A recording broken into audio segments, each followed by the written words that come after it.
સુરતના ડભોલી વિસ્તારમાં ગેરકાયદેસર ઊભા કરાયેલા પતરાના શેડમાં આગ લાગતા બાદ ગેરકાયદેસર શેડ દૂર કરવા કોર્પોરેટર દ્વારા કરાયેલી ફરિયાદ બાદ તંત્ર જાગ્યું હતું અને ગેરકાયદેસર ઊભા કરાયેલા શેડો દૂર કરવાની કામગીરી હાથ ધરાઈ હતી. સુરતમાં જ્યાં સુધી કોઈ દુર્ઘટના ન બની ત્યાં સુધી ગેરકાયદે વસ્તુઓ દૂર કરવાની કામગીરી કરાતી નથી. ત્યારે અગાઉ કોર્પોરેટર દ્વારા ગેરકાયદે શેડ દૂર કરવાની કરાયેલી ફરિયાદો છતાં ગેરકાયદે ઊભા કરાયેલા પતરાના શેડ દૂર કરાયા ન હતા અને ત્યારબાદ ડભોલી વિસ્તારમાં ગેરકાયદે પતરાના શેડમાં આગ લાગી હતી, જેને લઈ મનપા તંત્ર જાગ્યું હતું અને વર્ષોથી બાંધેલા ગેરકાયદે પતરાના શેડ દૂર કરવાની કામગીરી હાથ ધરી હતી.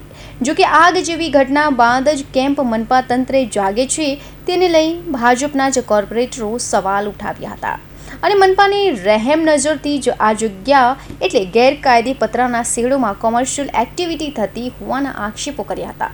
જોકે નામ માત્ર નામની કામગીરી કરી મનપાના અધિકારી રવાના થતા અનેક સવાલો ઊભા થાય છે. કઈ પ્રકારની કાર્યવાહી કરવામાં આવે? આજે મારી ફરજ આવે છે લાઇટ એન્ડ ફાયરના વાઇસ ચેરમેન તરીકે કે 2 દિવસ પહેલાં વોર્ડ નંબર 8માં જે આગ લાગી હતી એ સંધુના અધિકારીઓ આજે પગલાં લઈ રહ્યા છે. તો જ્યારે પગલાં લેતા હોય ત્યારે આજે રેસિડન્ટ વિસ્તારમાં જ્યારે આવા શેડ બનતા હોય તો ત્યારે ઉચ્ચ અધિકારીને અટકાવવા પડે. આજે વારંવાર સોસાયટીના પ્રમુખોની મને રજૂઆત આવે છે કે નરેન્દ્રભાઈ તમે લાઇટ એન્ડ ફાયરના વાઇસ ચેરમેન તરીકે હું તમને રજૂઆત કરું છું કે જ્યારે રાજકોટમાં બનાવ બન્યો સુરતમાં ના બને ને ખરેખર 2 દિવસ પહેલાં બનેલ છે.